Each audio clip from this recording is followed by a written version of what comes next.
Oh man, oh man, oh man. Yeah, we don't need no 30-second countdown, man. Y'all know what it is. Let's get it. Mic check. 1 2 1 2. Y'all know what day it is. Y'all know what time it is, and y'all know who y'all looking at. Welcome, ladies and gentlemen, to another episode of the best sports podcast on the World Wide Web, Club Pizzle. I am, of course, your host, Don P. Pizzle, Pod God. Y'all know what it is, man. Thank you guys for y'all continued support of this podcast. Thank y'all for y'all continued support of this platform. Make sure you like, subscribe, and share YouTube, Spotify, Facebook. Share this thing out, man. Y'all know what it is, man. Award season is coming up, and y'all already know this is the best podcast in the city, no matter the genre. Y'all know I am the best podcast personality, no matter the genre, whether it's sports, whether it's relationship stuff, whether it don't matter. Put me, y'all know what it is, man. It's award season, and I'm on mine. So y'all know the motto, man. We are here for a good time and not a long time. I just want to let y'all know, first and foremost, we are in the brand new studio space. I am still working out a few kinks. Um, I'm hoping to have some new setups. I want to build some new sets. I got a whole nice little canvas down here for me to work with, and I'm still putting stuff together. Just to let y'all know, moving sucks. I hate moving, and I'm never moving again. And if I move, I'm not gonna be the one doing the moving because it sucks. My back, no, not my back, but my arms and my legs were hurting until like Tuesday. I'm now finally not sore, but we still putting the house together. Me and the wife put beds up and arranging bedrooms, and y'all know my sneaker collection. I had to listen. It's fun buying the sneakers. It's not fun moving them and trying to rearrange them. But I am in the new place, in the new space. I got one little temporary spot up.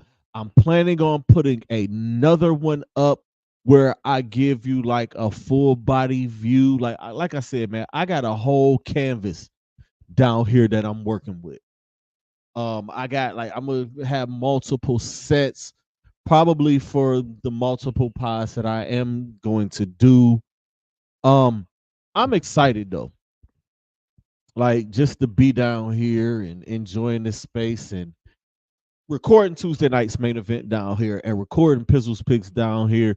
But we are now at the meat and the potatoes, man. We are now at Club Pizzle. We are in Club Pizzle. Like I said, I'm working on a few things, and I'm gonna give y'all some different looks. And you know what I'm saying?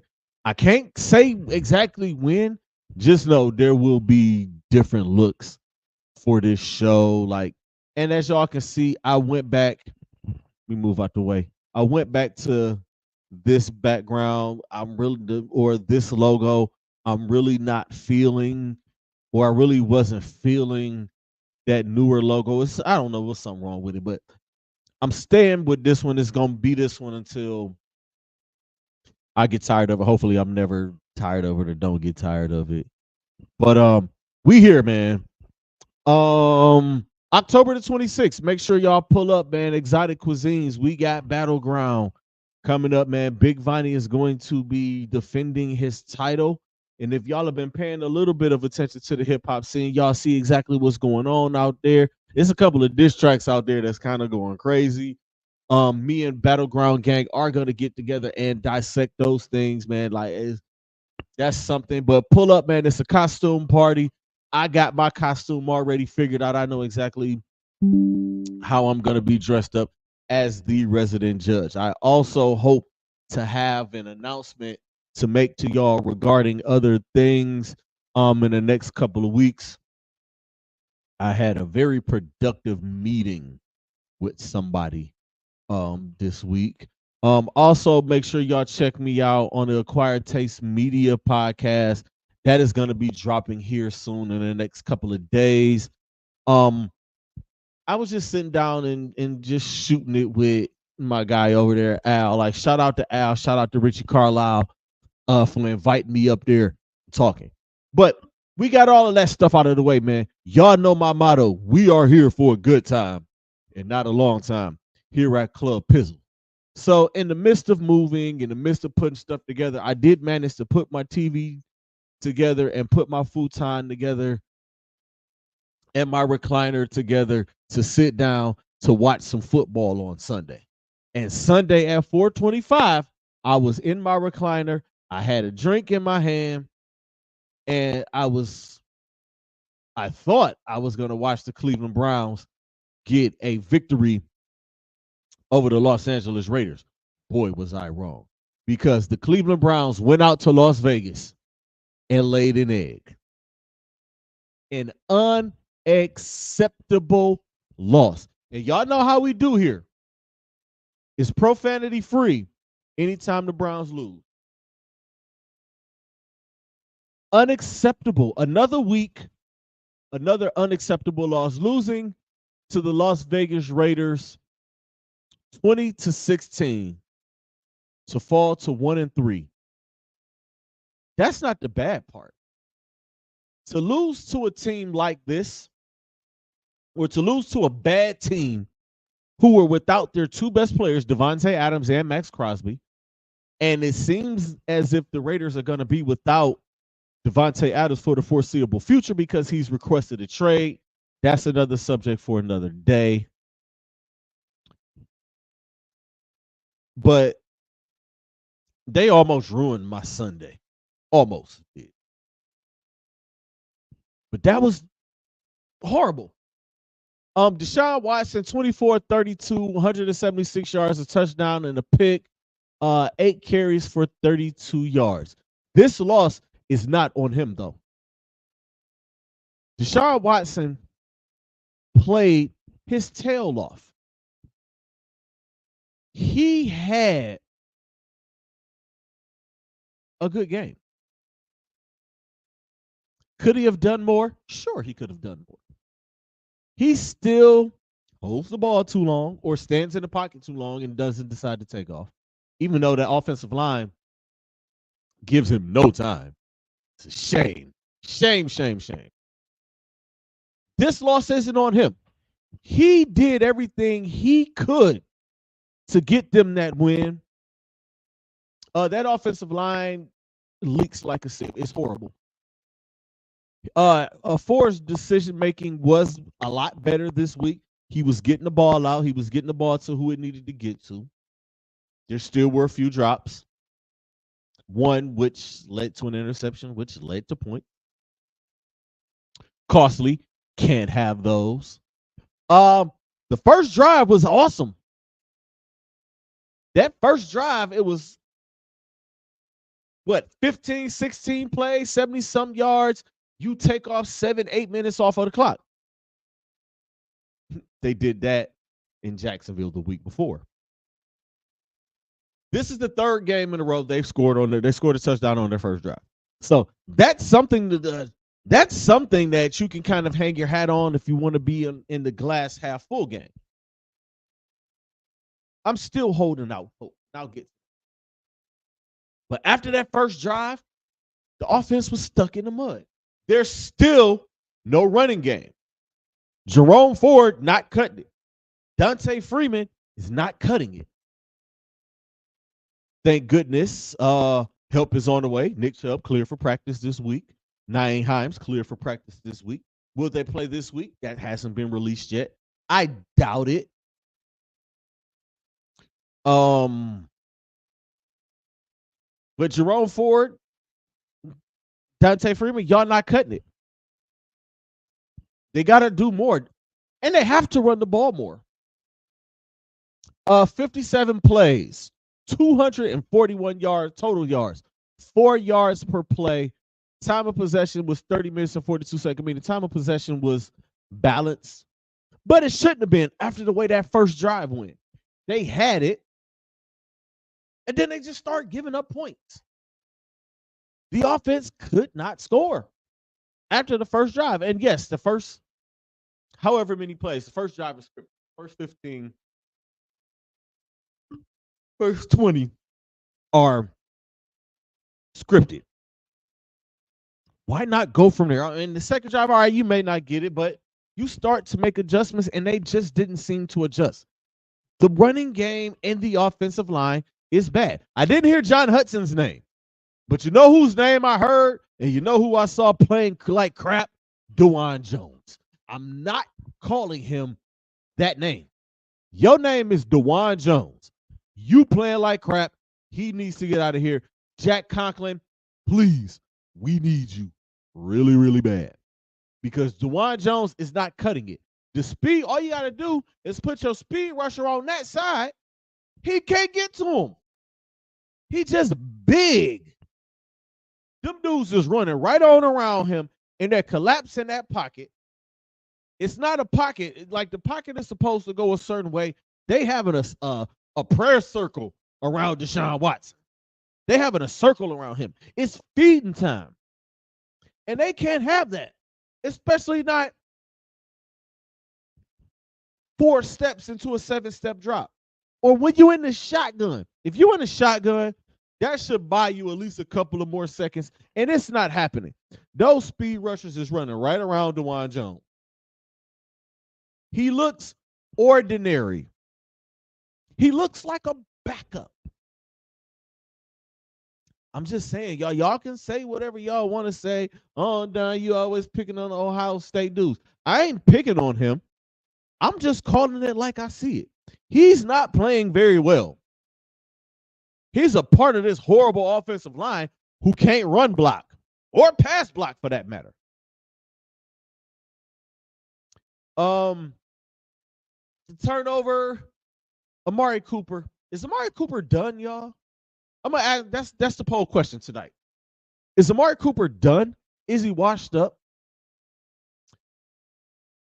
That interception bounced off his hands. That ball was right where it needed to be. It bounced off his hands. It popped in the air. And it ended up being an interception, which led to more points, which ultimately led to them winning it. And then got a big play on another play on the next drive. It was a penalty on Coop, illegal formation or illegal shift or something like that. Like, come on, Coop, get it together, baby. I know, and it's a slow start, and it's 4 games. There's still time to turn this around. If this team can win 9 games, that possibly could win the division. Because Pittsburgh is starting to fall back to the pack. Baltimore is playing better. They're starting to catch fire. Cincinnati, man, they in the boat with us. So, and we still all have to play each other. All of these teams haven't played each other just yet. Baltimore and Cincinnati play each other Sunday. So with this division, win your division. Because right now, a wild card spot just doesn't seem to be there unless they start to catch fire. I'm sorry, y'all. I don't believe in the Pittsburgh Steelers. I don't think the Steelers are that good. Offensively, defensively, they on point. That's a heck of a defense they got out there. Kudos to Mike Tomlin. You got a defense, but it's just like in the Browns case. You give up 20 points. If your offense can move and click and get points, shouldn't be a problem. But it's so frustrating watching this team. It really is. The talent is there. The system is there. I'm starting to lean towards Stefanski giving up the play calling. And it's not, and it's only because if they're working through Ken Dorsey's offense, or if this is Ken Dorsey's playbook, let him call these plays or let him call plays. I understand you have to adjust and make adjustments for guys being injured or your offensive line being injured.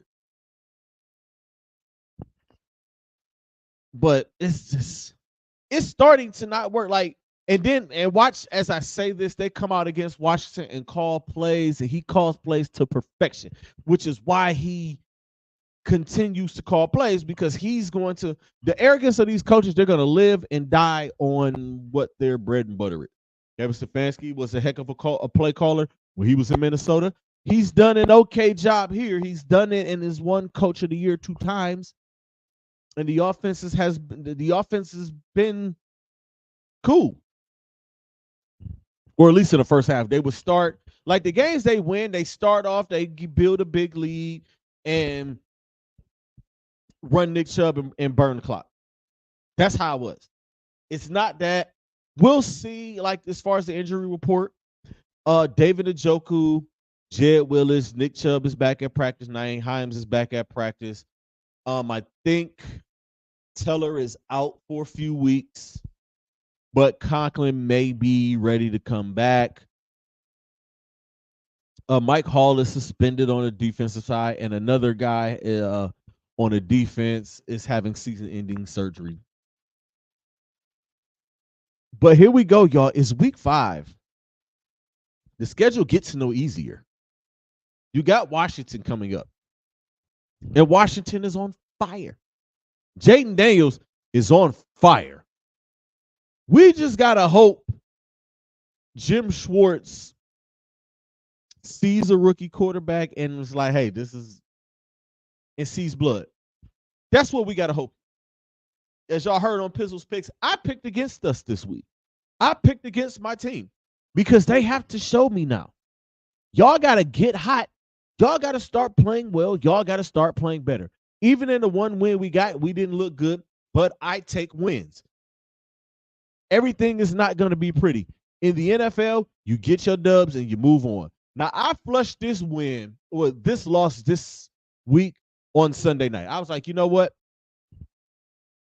I'm flushing this because it was just so frustrating, and it'll bring me to what I'm going to get to in a second. But the defense, they do buckle down when they need to. They only gave up 20 points.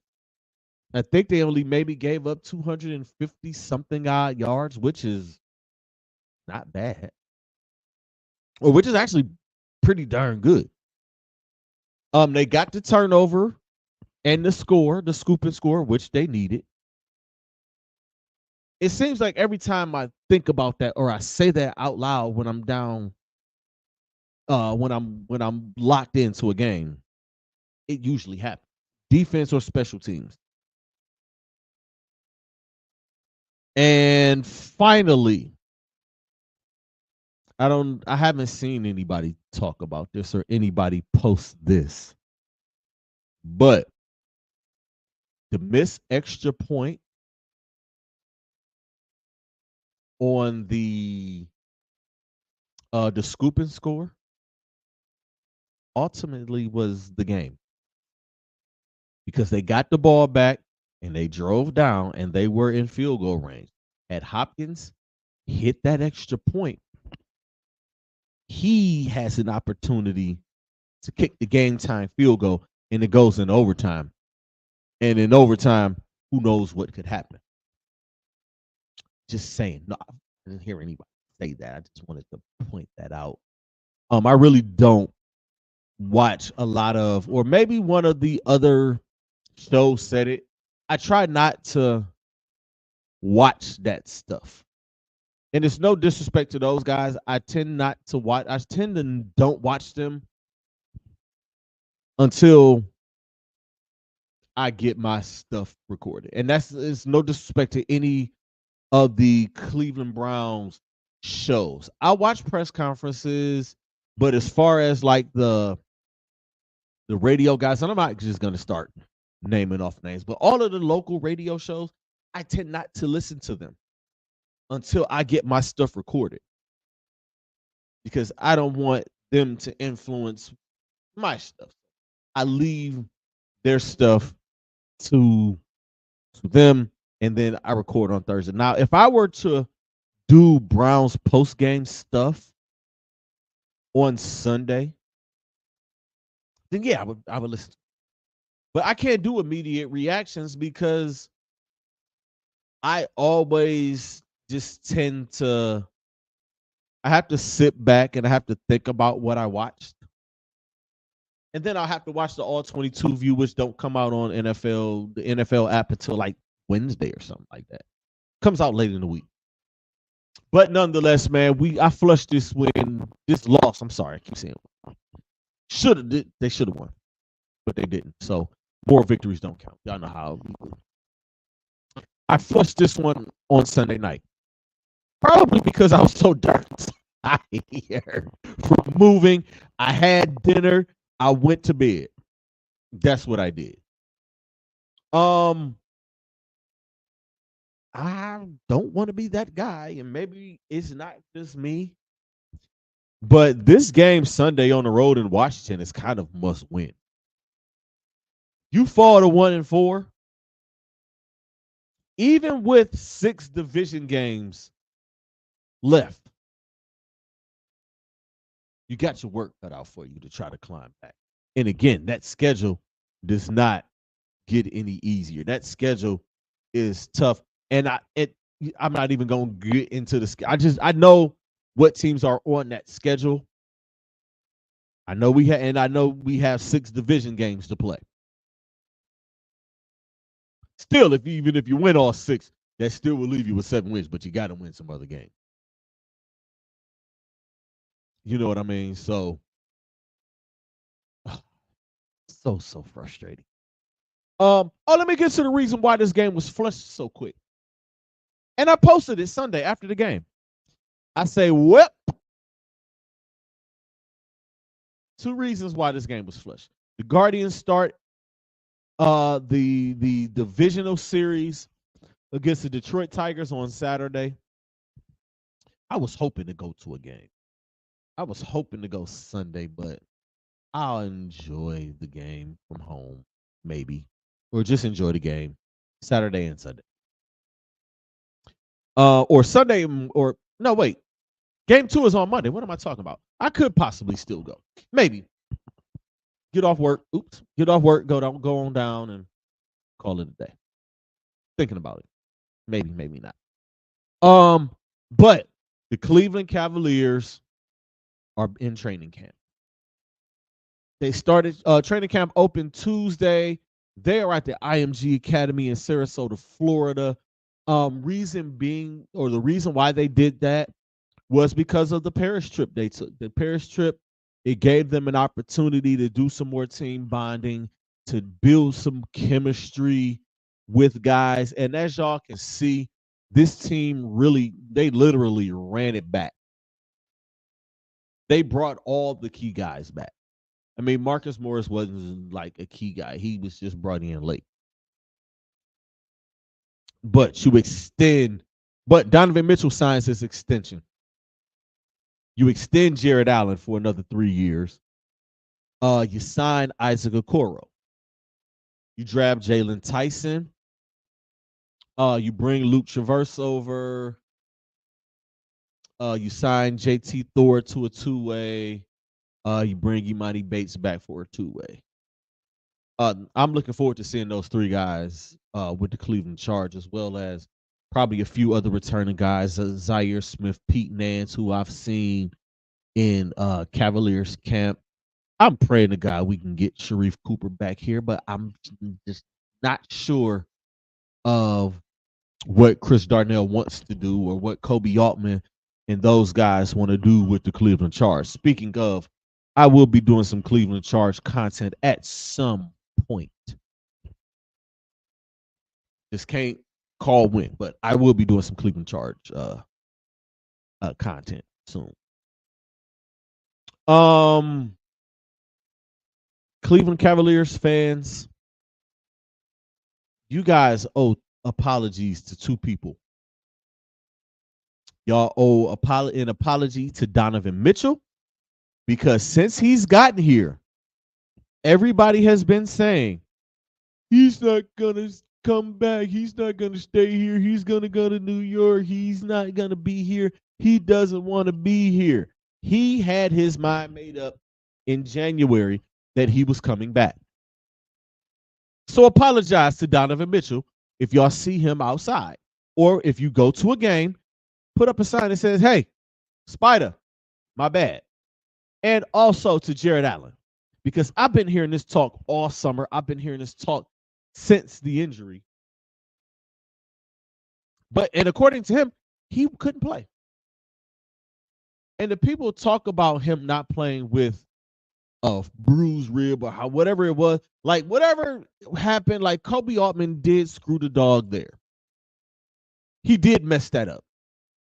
And he owned that.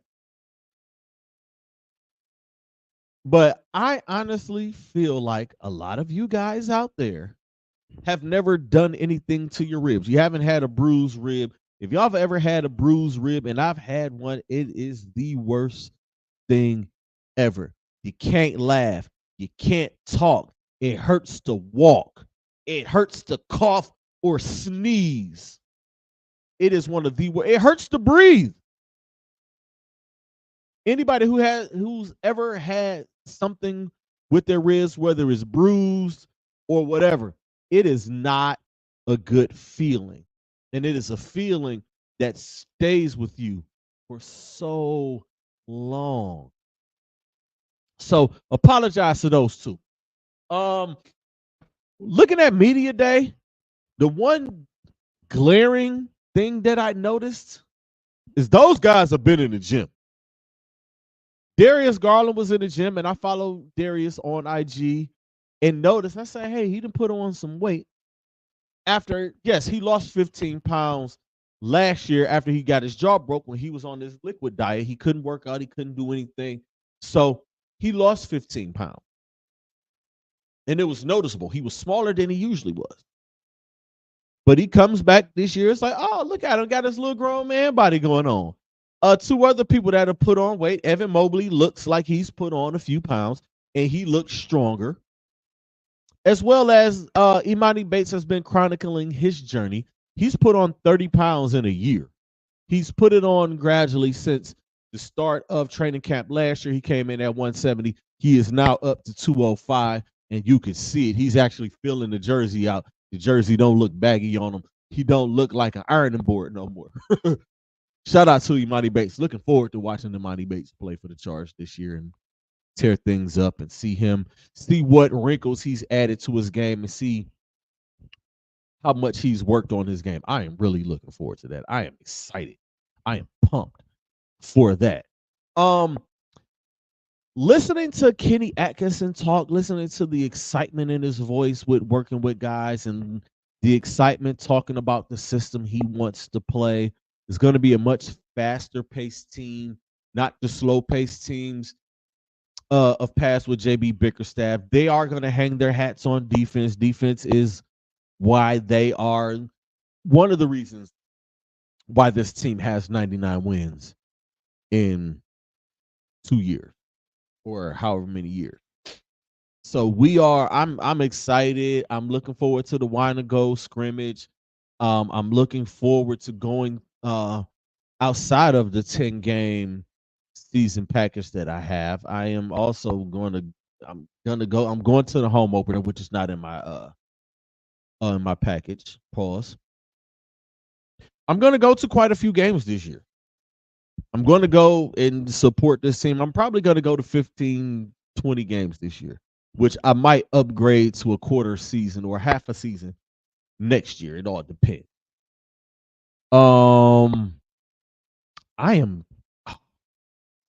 excited. It's a lot going on in the NBA. My NBA preview will be coming up soon. I am going to talk about that stuff. I'm going to talk about all of that. I am going to do a standalone NBA preview show just because I feel like it deserves that, and Pizzle can give his whole thing. We 6 weeks into the college football season, and I have a Heisman list. It's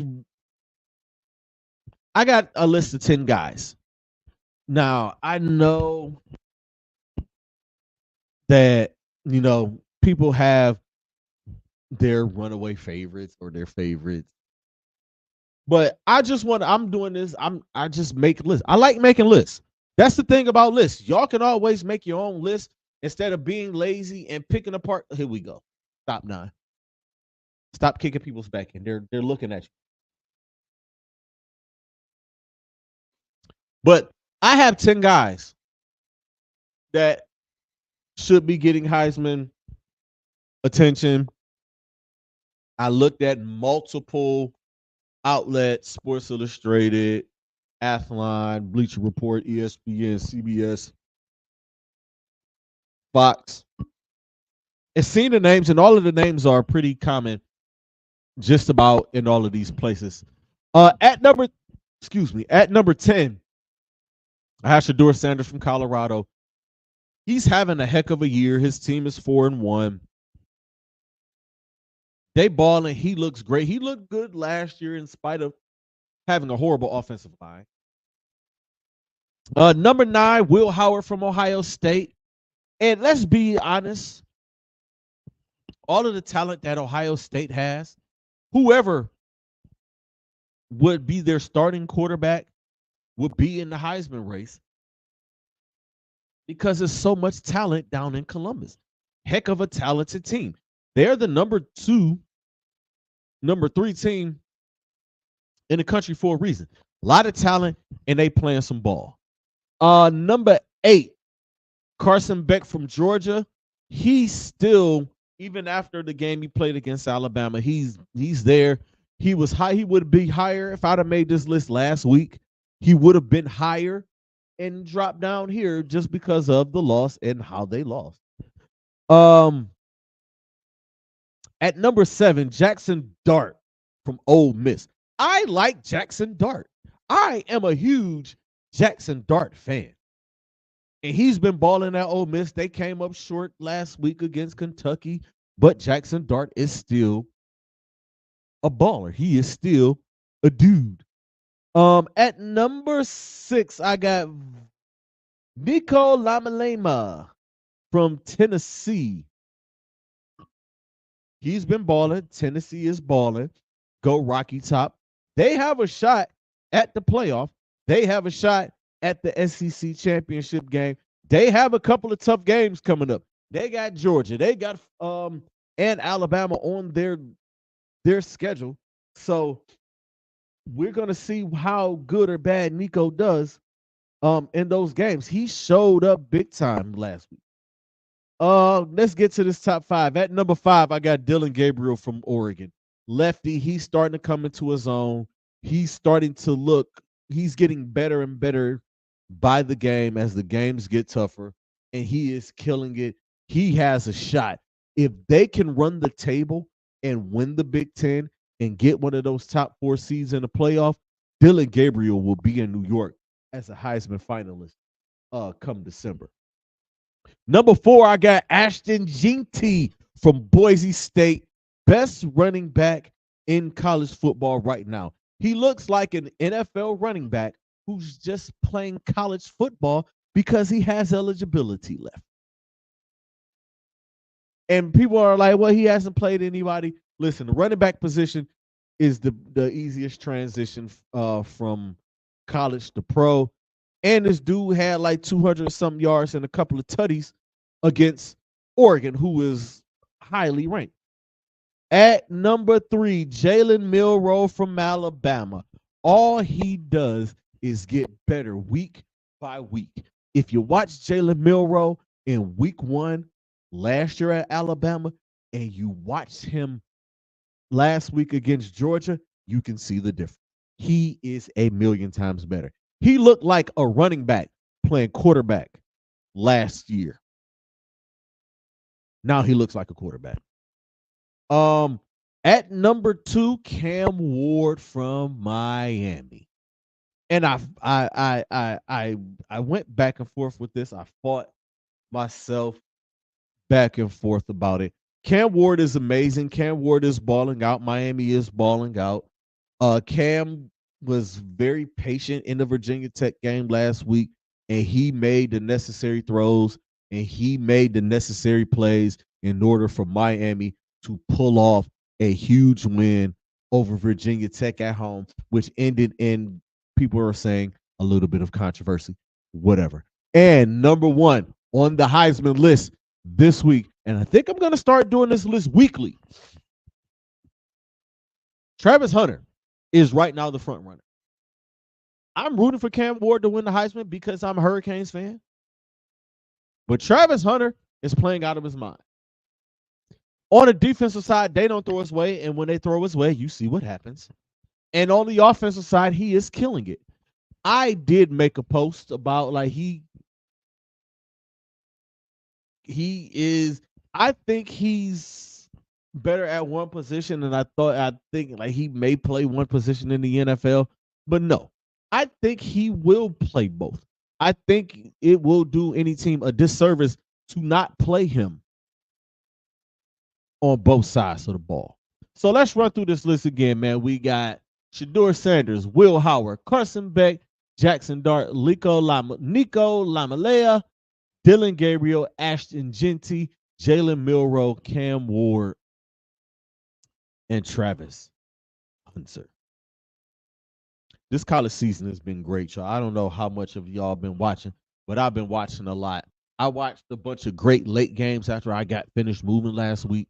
So I am pumped and I am excited. Two things before we get out of here. Rest in peace to Dikembe Mutombo and Pete Rose, who both passed away on the same day. I actually had the pleasure of meeting Dikembe Mutombo on more than one occasion. The first time I met him, I was working the NBA Finals, and he's a very nice guy. He's like 7 footers. Like when you 5'10" like me, like look at that, like extremely tall. But he's a very nice guy. He's like, hey, Dikembe, how you doing, man? Because I don't know if you guys know this, like the people close to me know. But Georgetown basketball is one of my, I love Georgetown basketball. I'm a Duke Blue Devils fan, a Duke basketball fan, of course, but I also rooted for Georgetown because of John Thompson. God rest his soul.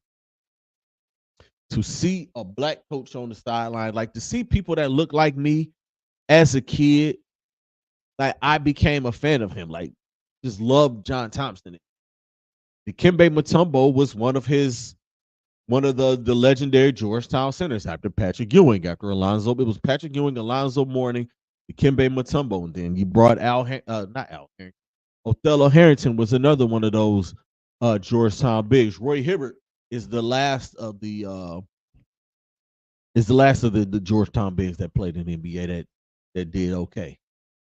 But the second time I met him, like he was just walking through the airport. I noticed this tall figure, and as I'm walking, it was him. I was like, hey, he very nice guy. He stopped to shake my hand. He smiled. I was like, hey man, I am so honored to have an opportunity to meet you. Like I watched you play. Like I love Georgetown. I watched your career, the finger wag, the upset against the Sonics. I just was like, man, thank you for entertaining me for all of those years. He was just so pleasant. Oh, thank you. So rest in peace to Dikembe Mutombo, and also rest in peace to Pete Rose, who also passed away. MLB's all-time hits leader. They called him Charlie Hustle. The dude played hard. I just watched his documentary and I laughed because I was like, this dude, he never won. He just, he was who he was, and people might have thought he was an a-hole. But great ball player nonetheless, all-time hit leader. It's a shame that he didn't get into the Hall of Fame, especially after gambling's been legalized, or gambling is legalized some of everywhere nowadays. And I believe that Major League Baseball they're going to put him in the Hall in the next 2 years or so. Maybe he may go in. I always said this. Pete Rose will go to the Hall of Fame. He'll just never be alive to stand on the steps and give a Hall of Fame speech. But they will put him in. They just won't. He just won't be alive when they induct him. So that's just what it is. Again, rest in peace to all-time greats, two legendary people, Dikembe Mutombo and Pete Rose, both passed away this week, man. Rest in peace to those two gentlemen. Thoughts, prayers, and condolences out to the families of both of these legends. And with that said, y'all, we gonna get out of here. Once again, make sure you like, subscribe, and share. Make sure y'all answer the poll question on Spotify. Is Amari Cooper done, or is he just off to a slow start this year? Make sure y'all tune in, man. Y'all know Tuesday night's main event. I will be reviewing Bad Blood, and I want to talk a little NXT next week. Also Thursdays, y'all know what it is, man. 7 p.m. Pizzle's Picks, and of course 8 p.m. the flagship, the #1 sports show and the #1 podcast in Cleveland with the pod god himself, me. So y'all know what it is, man. Always protect your peace, protect your energy. The message is more important than the messenger. And creators, be great. Stay positive, because negative energy is trash. Until next week, peace, y'all.